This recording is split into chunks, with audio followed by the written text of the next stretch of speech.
Sometimes a small repair can turn into a full restoration. Other times it turns into something else entirely. In this case, a stripped screw turned into a spear gun, and eventually, luckily, tacos. Let me explain. We had some issues with our fish finder on the sound pounder. I thought maybe the transducer got bumped into a bad angle. It turns out the bracket was loose.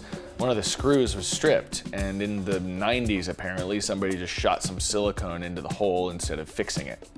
The more we looked, the more opportunities for improvement we found. A little mushy plywood here, a little broken hardwood there, and a sneaking suspicion that the whaler was waterlogged. So we decided to strip the whole thing down and check the weight.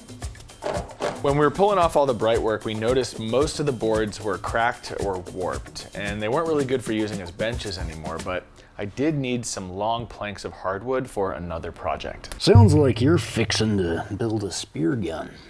I do have some thoughts on the wisdom of that. To be honest, if these things were any less obscure, they probably would be illegal to try to build. Water is a whole lot draggier than air. That's how you can swim, but you can't fly. So to kill fish at 10 feet, you gotta put a whole lot of force on this spear. These 14mm elastic bands have a K value of 468 newtons per meter, meaning the work being done is the area underneath this force curve. Like a good physicist, I leave the integration to the engineers and stay in my frictionless dream world where work is 1/2 kx squared. It's not really practical to have an X value longer than a meter for a reef gun, but we can quadruple up our band pull to get a muzzle energy total of 936 joules. Happens to be about the same as a 357 Magnum, and it's definitely not legal or safe to DIY one of those. But 45 is replaceability itself, so Godspeed, buddy. Maybe choose a strong wood or something. Teak is ideal, but harder to find, and mahogany has the right strength under load, buoyancy in seawater. It's not as oily as teak, so you have to treat it more often, but it's cheaper. It's free in this case. This is my first time actually making a wooden gun, so we're here to learn the hard way. We flipped the boards around and alternated the grain direction so that if there is any water ingress, hopefully the boards don't warp together, they warp away from each other or in opposition, so it should theoretically keep it a little bit straighter. Slurp. We mixed up the epoxy and clamped it down and let it cure overnight. Nice and ugly. Let's clean it up. Here's where we made our first of many mistakes. We rounded the corners before cutting our holes for the bands and the trigger mechanism. The sharp corners give you more control when you push the block on the router table.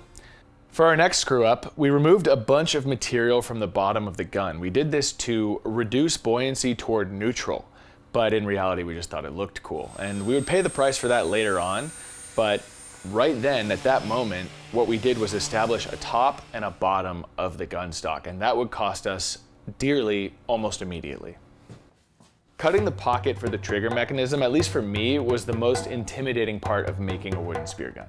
You've got to mark the limits on the barrel with a pencil, and then mark the width of the router bit on a piece of tape on the table. And you have to do several plunges so you don't feed the bit more than it can chew. Once you get to the right depth, you need to flip it over and drill a smaller hole for the actual trigger to poke through, and that's got to line up just right.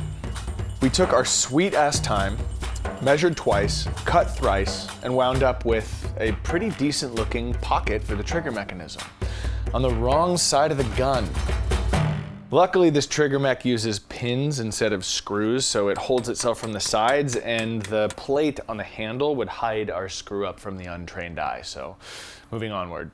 This trigger mech is from Neptonics. They aren't the best, but the brand is revered nonetheless because they really support DIY spears with parts and tools and how-tos. They even make a jig for drilling your pinholes, which I was just about to deeply regret not ordering. It's not lining up. I recommend buying the jig.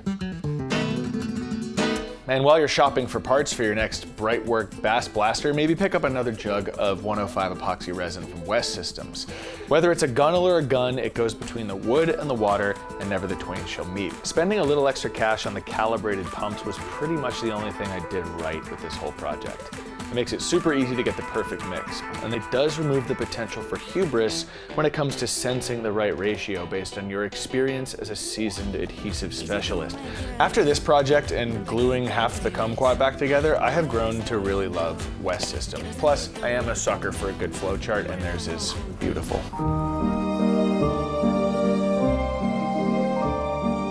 There are two pieces of hardware in a Speargun build that I didn't want to pay for. It was the line guide and the line anchor. They're just two little chunks of stainless, but it ends up costing you north of 40 bucks, and I figured there had to be a better way.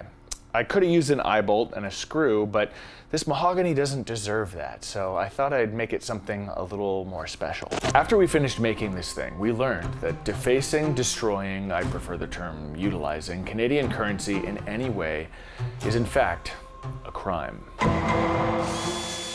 We may or may not have put 2 brass screws through a toonie for our line guide. We may or may not have punched the bear out of a second toonie and used the ring for our line anchor. We may or may not have embedded that bear into the butt of the gun, which may or may not have looked so cool. And we may or may not be really bummed that we can't show you that we did that, if we did do that. But what we did do cost precisely $4. Throughout this whole project, we've been using West Systems 205 fast hardener because it's a little cold in the shed. We used a torch to pop the bubbles, and we ended up doing 2 coats with light sand in between, letting each coat cure overnight. And the final step was to assemble the hardware and install the bands.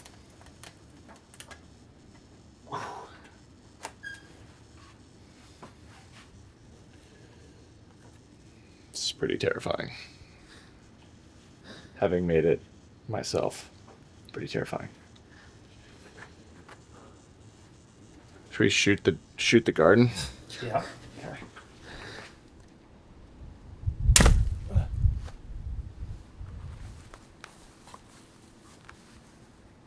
It's good penetration. That'll do. That'll do.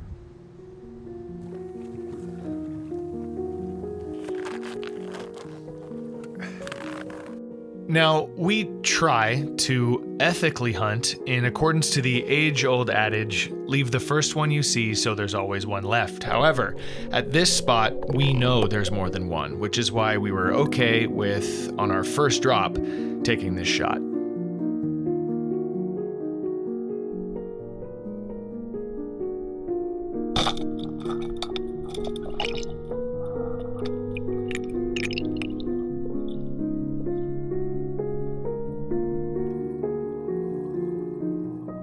So this gun's a little bent, it's too floaty, it flexes when loaded, and it may violate the Canadian Currency Act of 1985.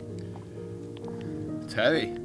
The wood was free, however, with all the time we spent making it and the cost of the rest of the parts, we didn't really save any money compared to the cost of buying a new entry-level spear gun. But enjoying the process of creating something and using that thing to feed yourself, and in this case, a bunch of my buddies, well, I think that's worth a couple of toonies. You f***ed it up! Let's watch it. We gotta watch it. We're gonna get it, dude.